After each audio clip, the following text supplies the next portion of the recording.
Well, look at that. Just like that, it is another Friday as we kick off a weekend here on the Speaking For Him podcast. I'm Adam McNutt alongside the host of the program, Mr. Andrew Gomison. All right, Adam, it's good to be with you this fine Friday. And as you and I have discussed many times before, one of the things we most love about podcasting together is the opportunity to bring in guests to share their story of God's grace and the way that God has worked in their lives. And I gotta say, a lot of times social media gets a bad rap because people post a lot of things on Facebook that border on inappropriate, or they just get into Facebook arguments that no one's going to win. But Facebook has some good things that happen too. And this guest that we're going to talk to today, Ashlyn Woodward, is someone that I met on Facebook through another person that I met on Facebook. So we haven't met in person, but I've heard a good part of her story of how God has worked with her through a serious illness. And so I asked her to come and share with us tonight. But before she does that, Adam, will you open our show with our quote of the day? My brethren, count it all joy when ye fall into diverse temptations, knowing this, that the trying of your faith worketh patience, but let patience have her perfect work, that ye may be perfect and entire, wanting nothing. That comes from James 1, verses 2 through 4. And I think as we get into today's interview, you'll find that that's a very appropriate scripture. And I'm sure Adam is thankful that there were no big words. I was. Speaking of patience. In that verse, for those who don't know, that's a long-running joke between he and I, because the scriptures quoted are from the King James Version, and sometimes I challenge his vernacular. So, without further ado, welcome to the show, Ashlyn. I'm very excited to have you here. Hi, Andrew. Hi, Adam. Thank you for having me. All right. Well, in your last video that I saw, the update, I was particularly struck by the fact that you have talked about how God has worked in your life through this struggle, and how even though there have been some hard times, you really wouldn't have it any other way. And so that's kind of what we want to focus the show on today. Is how you've triumphed through suffering. It's kind of a recurring theme here because it's really my story as well. I'm physically disabled. I'm in a wheelchair, and so I face physical challenges every day of my life, and so I can relate to you at least on some level. Though I have never experienced a terminal illness, so I can't relate to that. But let's start out with a simple one. Can you tell us a little bit about your family and what it was like to grow up with them? My family is great, actually. They're my number one supporters, and they're kind of all of who I have. Growing up, some people go through either they have big families or small families.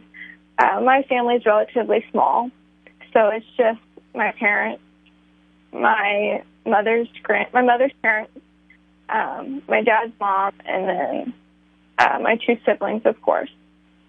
But kind of growing up, it was a normal childhood. I was always the rambunctious, happy-go-lucky child. I was the healthiest one of them all. I was always into everything, so I'd always be hands-on or let me help you. I mean, I was just a very happy child, and it was a great childhood. My parents, did everything for us and tried to give us the best life growing up possible, and they're wonderful people. So where do you fall in the birth order? Are you the oldest? I have the older sister who is 27, and then I will be 22, and then my brother is going to be 14 this year. All right, so you're the middle child. I am the middle child. We could do a whole podcast just about that.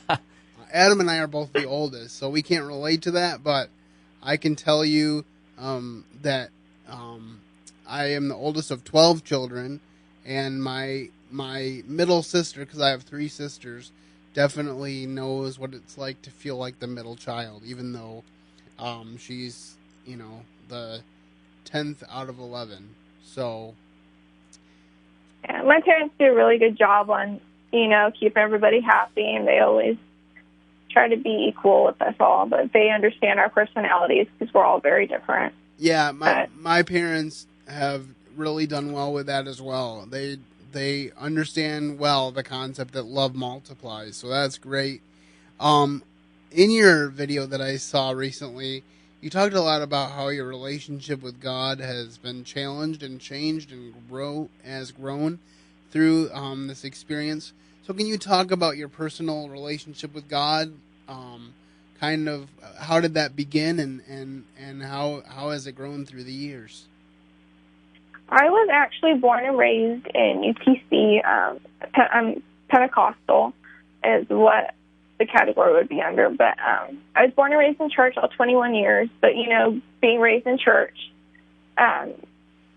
you don't know why you're there or what you're doing. Your parents are like, you go to church, you put your best foot forward for God. You don't half anything. You always make sure you're dressed appropriate, you act appropriate, all of what goes with it. And you never really know why you're doing it, I guess, so to speak. Mm-hmm. And so you kind of do what you're told, and you go through church, but you never really have like a personal one-on-one relationship with God. And I think when that happens is when God's saying, hey, I need to get your attention, and I don't know any other way to do it. So I've tried, and obviously you're not listening, so here's my next step. And so my next step, I guess to say, was God was probably really trying hard to get my attention, and I wasn't catching the hint. So he said, you know what? We'll do it this way. And so what happened to me was I got sick. So I was the healthiest child out of all my siblings, and then I became the sickest almost overnight. All right. But actually going through church, I didn't really have a close relationship with God. I was born and raised in church. But when I actually truly got to know God on like a personal level and on my level that I can understand and I can relate to, was probably about 2 years ago. And it's been 2 years kind of on my own with God. And that's about the time that you got sick? I got sick in October of 2012. Okay. So it took a while, even after you got sick, to get to the point of personally dealing with God. That would lead into my next question, which was, can you walk us through your health diagnosis and some of your health journey?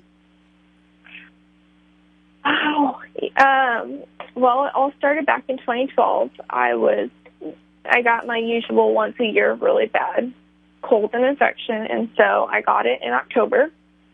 And a month was going on, and it was just not getting any better. It just got worse and worse and worse, and they put me on heavy steroids and antibiotics, and it was just killing my gut, and it wasn't doing anything for me, to be honest with you. So one night I complained to my mom. I said, I'm just not feeling good. I said, my back is killing me, my stomach's killing me. And I said, you need to take me in. And so my mom, she took me into the emergency room, and they said, your lipase, which it can mean a number of different things, is high. And it was like, I think about 600 and something. And right then and there, I remember my mom. I remember her face. Her face just dropped, and she started freaking out. And that's kind of when the, oh no, moment hit, where you're like, this isn't just going to be an easy month fix. It's going to be much, much longer than that. And so from then on, it just progressively got worse and worse. And when I started in October of 2012, I was about 200 pounds. And through the progression of the next 3 years from then, I dropped about 60 pounds. But granted, I wasn't eating. I was so sick, I would hardly leave my bed. Only time I left my bed was when I had to travel for doctors or appointments, or I had to go downstairs at our house to do schooling, which my teachers would come to my house and make sure I would graduate. And so I did that for about 2.5 years. I managed to graduate early, but through that time, I traveled to about 6 states in the top clinics in the country, trying to figure out what was wrong. And about all of those except for one said you only meet like 2 criteria on the Rosemont, which is a pancreas test for issues. And they said that's not really a contributing factor of why you're this. And so at the time, they didn't know I had pancreatic divism, which I will explain what pancreatic divism is. But they didn't know I had it, and they found it maybe 2-3 years ago or so, maybe 2 years ago. And they're like, well, maybe this could be an issue. And I had a lot of people argue it wasn't, and then maybe, and we don't know. And so they got to the point where it's like, well, we should just investigate it, because if some people say they have problems with it and some people say they don't, then couldn't I fall on the scale where I have problems with it since I'm having all these symptoms? And so I would have severe abdominal pain, back pain. I would just be nauseous 24/7. And it was not really a life to live. It was more of a kind of just getting by, where you're like, how much longer do I have to take this, you know? And I ended up in Indiana at IU Medical Hospital, which is where I go back for continued treatment. But they are the ones that kind of proceeded further from the findings of the pancreativism. And they proceeded with a unique procedure that has a 50-50 chance of working or causing worse issues. And in my case, it was worse issues, sadly. But I know a lot of people are probably wondering, what is pancreativism? It's a common congenital anomaly, which is kind of developed during formation in the womb. It's present at birth and in the pancreatic duct. So when your pancreas is draining, because your pancreas produces enzymes to help digest your food. And the thing behind it is it's supposed to drain out of a big kind of draining tube to go and help aid, the process of digestion, to get everything out of your food that you need to run your body. And mine happens to drain out of a little duct instead of a big duct. So that can cause backup. It can cause the acid that, the enzyme is, to pretty much eat away at my pancreas, so to say. And so it's present in about 10% of the population, I believe. But it turns out to have caused me problems, which not my most excited about. But you do what you got to do, I guess. But I can explain a little bit more of what causes pancreativism. The human embryo starts life with a pancreas, that is 2 parts, each with its own duct, the ventricle duct and the dorsal duct. 2 parts of the pancreas fuse during development in most embryos. The dorsal and the ventral ducts also will fuse and form one main pancreatic duct. The main pancreatic duct will join the common bile duct, the duct that drains the bile from the gallbladder and the liver, to form a common bile and pancreatic duct, which drains into the duodenum through the major papilla. And with that being said, mine didn't really form 2, I guess, so to speak. In some embryos, the dorsal and the ventral ducts fail to fuse. Failure of the ventral and dorsal pancreatic ducts to fuse is called pancreativism, because the pancreas is drained by 2 ducts. In pancreativism, the ventral duct drains into a major papilla, while the dorsal duct drains into a separate minor papilla. And so that's kind of what a pancreativism is. All right. Well, thank you for sharing.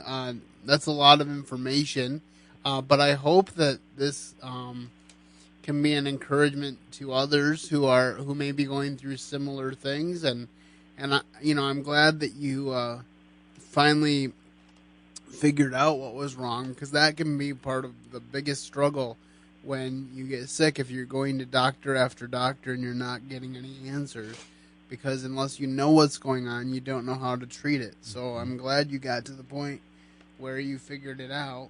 Can you tell us about how you're doing now? I know you had a good report a couple days ago. I am actually doing phenomenal compared to what I was about 10 months ago. About 10 months ago, I had a major attack. While I was sleeping, I woke up, and I was rushed to the hospital, and I was in and out of consciousness.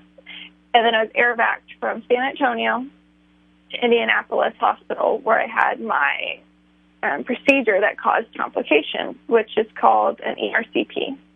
And that is where they open the duct for the pancreas divisum that's really small to help it drain. And so they open it and they put a temporary stent in that eventually falls out, and it's supposed to help your duct drain better.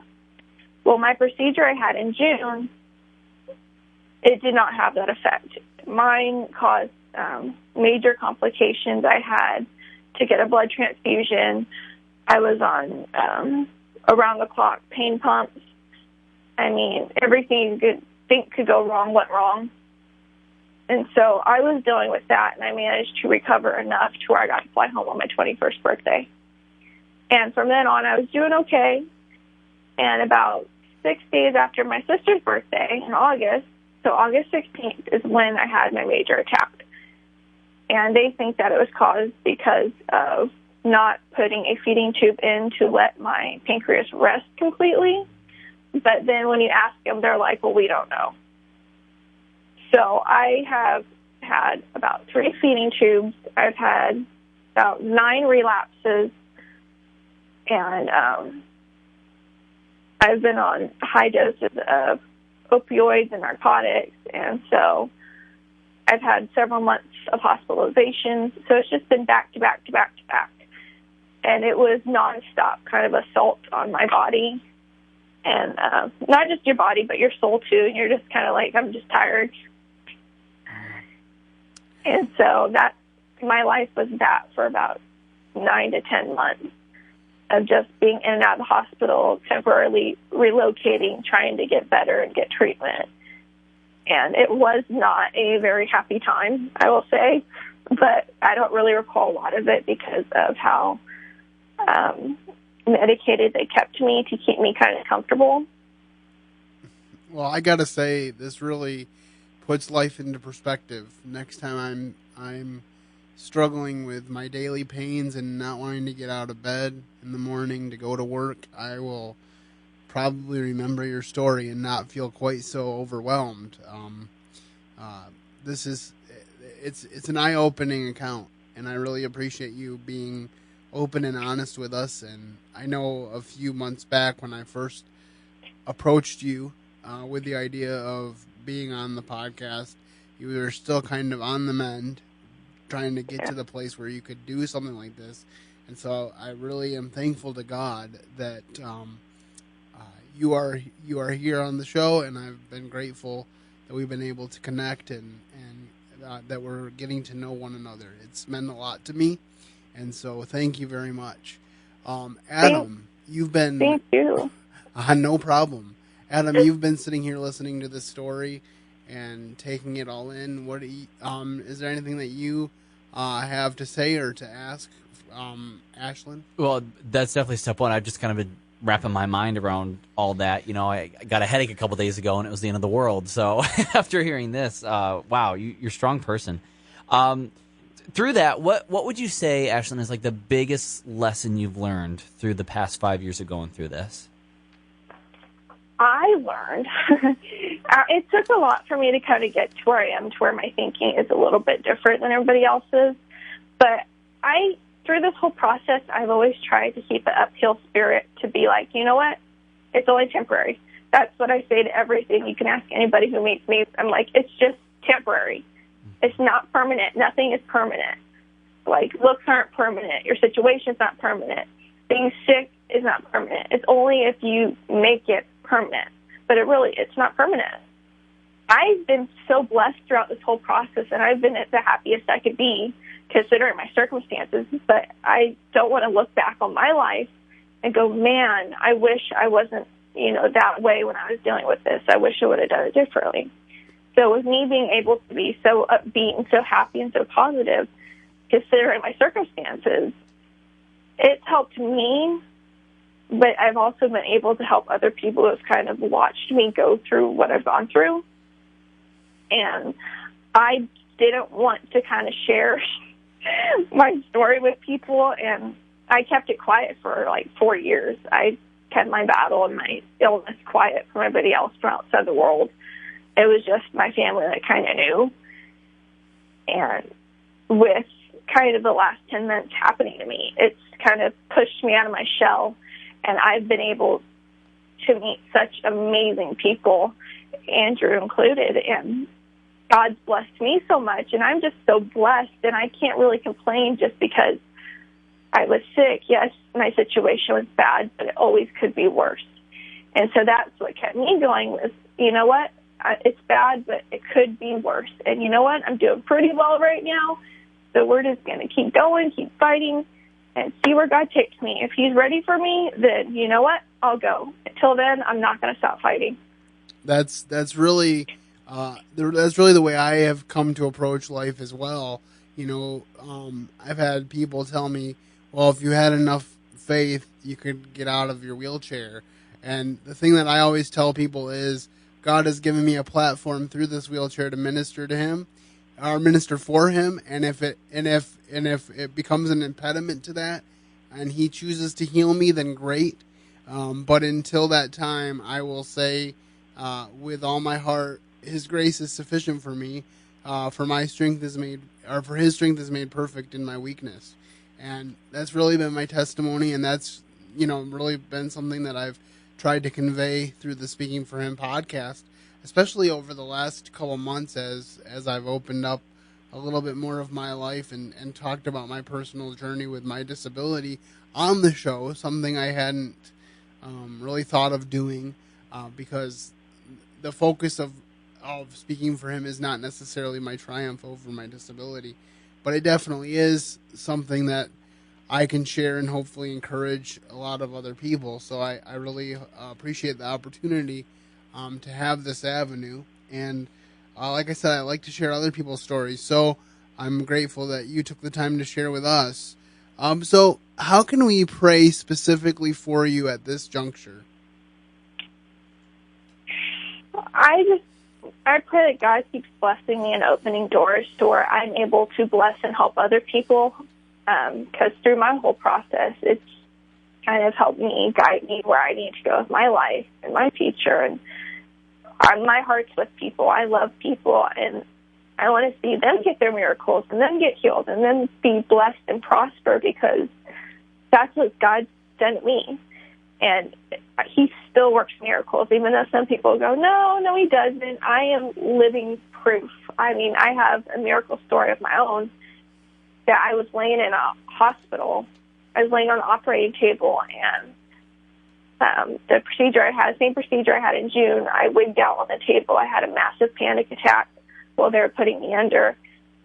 And I remember my parents, when they came in and said, her pancreas is really bad. They're like, it's not what it looked like a month ago. They said it got worse, and we're going to have to go and have multiple procedures, put metal stents in, and my parents were just not going to have it. So they would have preachers come in, and they would put scriptures on the wall, and ultimately to have the procedure was my choice. And I said, let's go through with it, but I said, I want you to pray over me before you even touch me. I said, knock me out, but you have to pray over me before you touch me with kind of the scalpel and everything. And they said we could do that. And so I wrote them a letter. And my parents do not know what it says, but they're going to hear what it says now, because I'm going to tell everybody here. I wrote on a letter, I wrote Jeremiah 29:11. I also wrote a note for my doctor and everybody in the room that was going to be involved in my care and making sure that my procedure would go smoothly. And I did a prayer that I said, went along the lines of, Lord, bless their hands that they work in perfect conjunction and that they have everything under control, that you are in control of them, and there will be nothing but a great and wonderful outcome to this. And I told them I was praying for them. I said everybody on Facebook and the social media world was praying for them in their hands. And so I did the letter for that, not just for them, but for me. That was like, my God, I trust you. And it took me 5 years to get to where I say, God, I'm done. I trust you. And they told my parents, they said, her pancreas looks completely healthy. They're like, you can't even tell. So they just did a temporary cut. They did a little cut, removed scar tissue, and then they did a temporary stent and placed it in. And they said she should be good to go. I said, well, they're going to keep me there for observation, of course. But they said, this does not look like what we saw on the scan a couple days ago. Wow. And so that's when my life kind of just did a 180, to be honest with you. That's when I started getting better.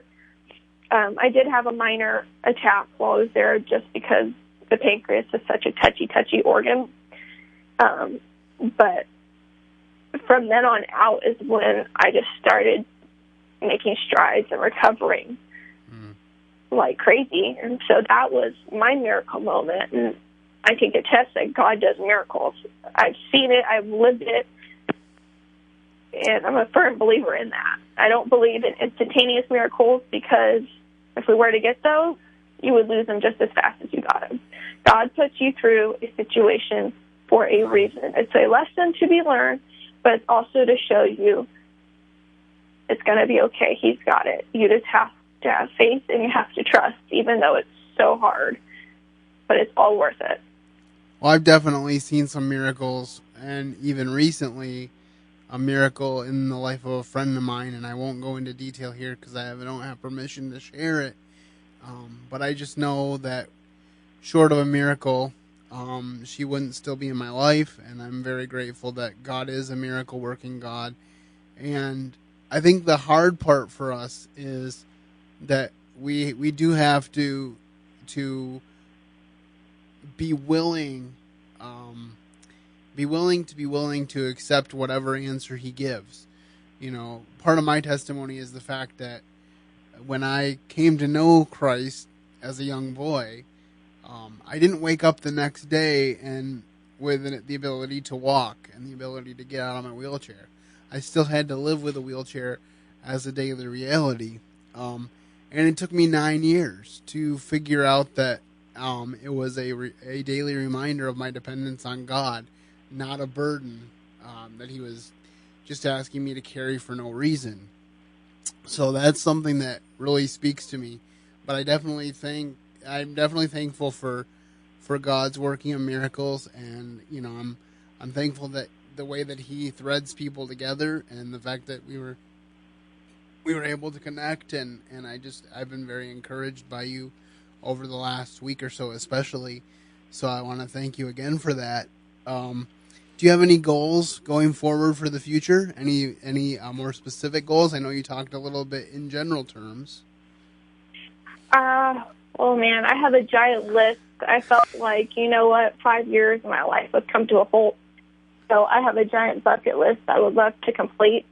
I've already got to check one thing off my list, was I got to go flying in a smaller aircraft, not a giant one. I got to go flying in a small one, and that was so exciting. That was when it's like God's really there. But cool. I want to be able to go and travel and help people and pray for people and just kind of show how much I've been blessed and be able to bless others is what I would really love to do. Do you have a favorite Bible verse that you'd like to leave us with today? I do. It's Jeremiah 29:11. For I know the thoughts that I think toward you, saith the Lord, thoughts of peace and not of evil, to give you an unexpected end. All right. So God has a plan, and I really like that verse as well, and just the reminder that God has a plan and he works it out. I'm also reminded of the proverb that says, "A man plans his way, but the Lord directs his steps." Often it's not a straight line like we hope it will be. And there's often twists and turns. I know, especially for me, after I graduated from college, there's definitely been some diversions from my original plan for my life. But God's plan is the best, and I'm learning day by day to rest in that. All right, well, we just have one final question, and that is, do you have any final thoughts you'd like to leave us with as we end today?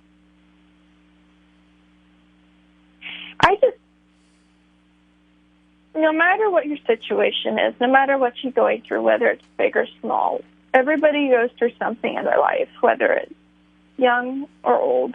We all go through a trial in our life that's kind of a moment where God's like, you know what, it's time. And I think it's best we do it now.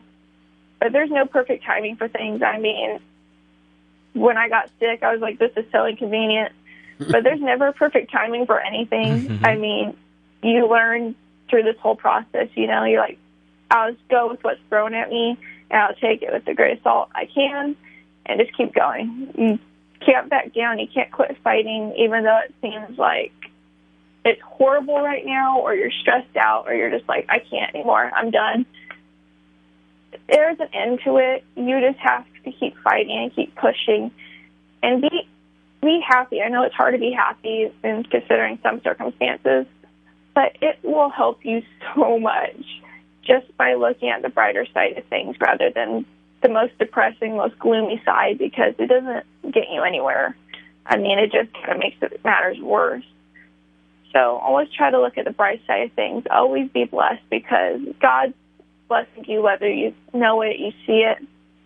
He's always blessing you by the people he brings in your life, the small things like a parking spot or whatever. He's always watching you. He always loves you. He's never intending to hurt you or watch you suffer. He doesn't find joy in that. And it's hard to come to terms with that, but it's so very true. He just wants the best for you and to see the best and see you prosper and help others and bless others and share your story with them. And everybody has a story. Everybody has a story. That's a good note to end on. Adam, before we let Ashlyn go, do you have any final words? Boy, oh boy. What's left to be said after that? Ashlyn, thank you for your attitude, and I want to say your testimony, because that's really what this has been. Thank you for being an encouragement to us and listeners, and know that we are continuing to pray for you, and that God may continue to be a light through you in those future plans you have. I can't wait to hear when you go on that flight later in the podcast if we check back in. I'm excited to see where my next bucket list item takes me, and I'll make sure to keep everybody updated. Yeah, that sounds great, and I definitely hope that the next time we do something like this, it will be in person, one way or another. Hopefully. Have a good evening, and thank you very much for joining us. Thank you. God bless you guys. All right, guys. Well, there you have it. Another great episode of the Speaking for Him podcast. Please use the contact information at the end of the show to let us know what you think. If you have any feedback for Ashlyn, we can make sure that she receives it, and we will make sure to keep you updated on her progress as things go forward. That's all I have for you this week, but remember to keep serving the best of masters, and have a wonderful weekend.